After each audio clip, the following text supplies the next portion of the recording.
Hare Krishna devotees, welcome to Shloka Day. Today's Shloka is Shloka number 18 of chapter 15. Yasmat ksharamati Yasmat Sharamati Toham Aksharad api chottamaha Aksharadapi Chottamaha Atosmi loke vedecha Atosmi Loke Vedecha Prathitah purushottamah.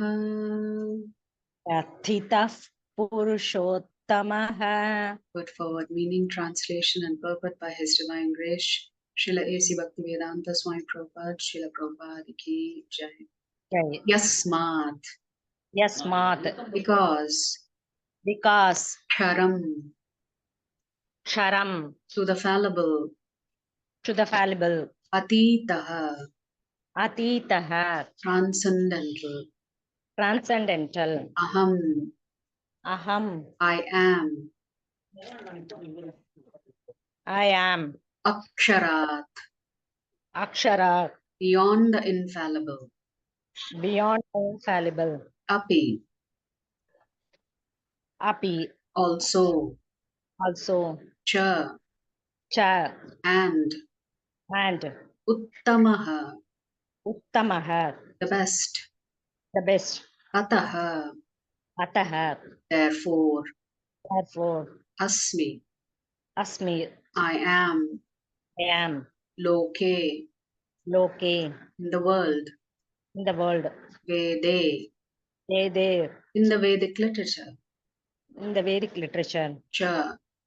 Cha, and Prathitaha, celebrated, Purusha Uttamaha, Purusha Uttamaha as the Supreme Personality.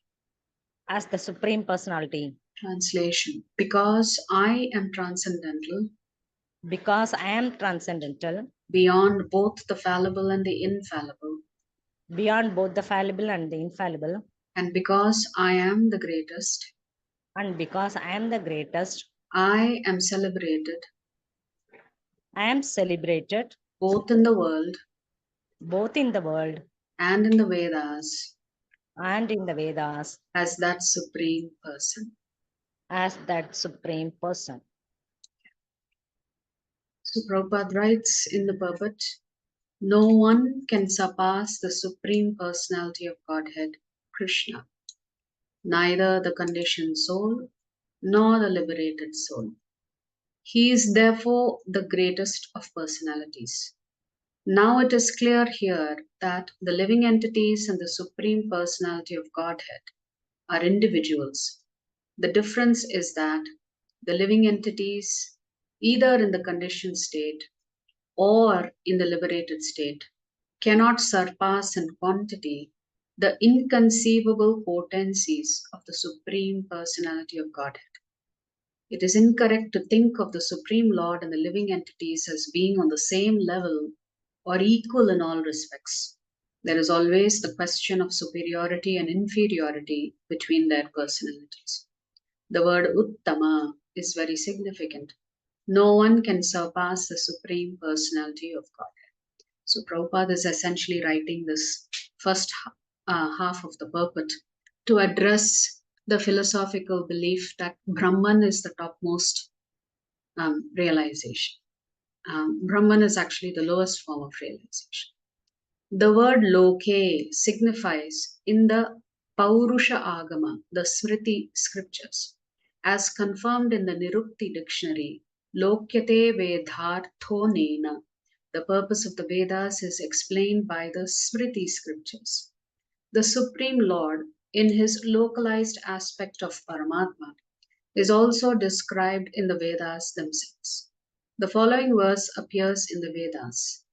Chandogya Upanishad 8.12.3 Tavadesha samprasado smak charitat samuthaya param jyoti rupam sampadyasvena rupena bhinishpadyate sa uttamah purushaha. The super soul coming out of the body enters the impersonal Brahma Jyotir then in his form he remains in his spiritual identity. That Supreme is called the Supreme Personality. This means that the Supreme Personality is exhibiting and diffusing his spiritual effulgence, which is the ultimate illumination. That Supreme Personality also has a localized aspect as Paramatma. By incarnating himself as the son of Satyavati and Parashara, he explains the Vedic knowledge as Vyasadeva. So, His Grace Chaitanya Charan Prabhu also takes the commentary of Srila Vishwanath Chakravarti Thakur to explain this three shloke Gita, that is the essence of all Vedanta. We will look at the three shlokas now in the context of Srila Vishwanath Chakravarti Prabhupada's explanation, which is a little different than what Prabhupada has written. It is not that the acharyas are contradicting each other. It is just a different perspective. But all perspectives are united in the fact that Bhagavan is the highest. So if you look at the three shloke, which started with the shloka 16 actually talks about Brahman, and we'll come to that in a minute. Shloka number 17 talks about Paramatma, and shloka number 18 talks about Bhagavan. So these are the three features of the Lord explained in three shlokas, and therefore this is considered the three shloke Gita. In 15:18, in this particular shloka that we have covered today, the Lord is essentially saying, I am celebrated in the three worlds as the Purushottama, and I am beyond the Kshara and Akshara. Now we know that the absolute truth has three aspects, and the Bhagavan aspect is transcendental to everything and everyone. So in that sense, it is a logical correlation that this particular verse refers to the Bhagavan. And Krishna is clearly using the word Aham. In the 17th shloka, Krishna used the third person when he was referring to Paramatma. Now in this particular shloka, the Lord is using the term Aham to refer him to himself as Bhagavan. So if we look at 15.17, it refers to the Paramatma aspect. Yo lokatrayam avishya bhibhakti avyaya ishvaraha. One who enters in all worlds and residing there maintains all. So this is clearly referring to the Paramatma. It is the Paramatma that enters into the three worlds as Mahavishnu, Garbhodakshaya Vishnu, who enters into every universe, and Kshirodakshaya Vishnu, who enters into the hearts of all the living beings and into matter as well. So Kshirodakshaya Vishnu is not just present as Paramatma within every Jivatma, he pervades every single atom. That means even matter is pervaded by Kshirodakshaya Vishnu. Then 15.16 is also referring to Brahman. Actually, two things are talked about. Dvavimau purushav loke ksharascha kshara evacha. Kshara and akshara. So according to Srila Vishwanath Chakravarti Pad, akshara here is actually referring to Brahman. So in chapters 8.1 and 8.2 shlokas, Arjuna asks that question and the answer is given. Aksharam Brahma Paramam Swabhavo Dhyatma Uchyate. So Akshara is Brahman. So Srila Prabhupada has referred to Akshara as living entity, but Vishwanath Chakravarti Thakur is giving us a different explanation, and there also he referred to Akshara as Brahman. So there is a slightly different interpretation of the same shloka between Vishwanath Chakravarti Thakur and Prabhupada. That doesn't mean it is inaccurate or it contradicts with each other. So Akshara, what is infallible is Brahman. And Brahman is also Kutastha. It is situated without any changes, situated in transcendence. So there is Brahman, Paramatma, and Bhagavan. So there is progression in these three verses. And through this progression, Krishna is taking us to the ultimate conclusion. And the ultimate conclusion is we have to understand him to be the supreme person.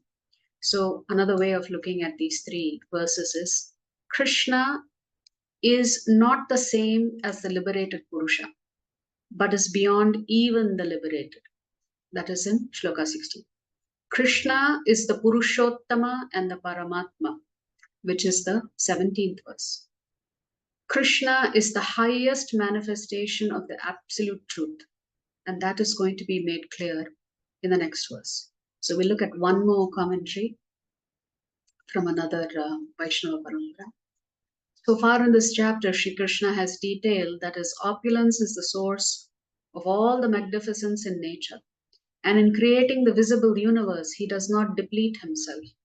In this verse, he has called himself Purushottam, the divine supreme person who transcends over the material world, which includes both Kshara, the perishable, and Akshara, the imperishable divine souls. Does that mean the Purushottam he has referred to and Lord Sri Krishna himself are two different entities? To eliminate any such doubts in this verse, while referring to himself, Sri Krishna has used the term aham, I, which is first person singular. He also said that the Vedas and Smritis have described him similarly. Krishna eva paro devas tam dhyayet, tam rasayet, tam yajet, tam bhajet. Gopalatapani Upanishad.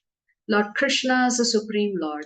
Meditate upon him, relish the bliss of his devotion, worship him, and serve him. Yo sau param brahma gopala. Again, Gopala, Lord Krishna, is the Supreme Being.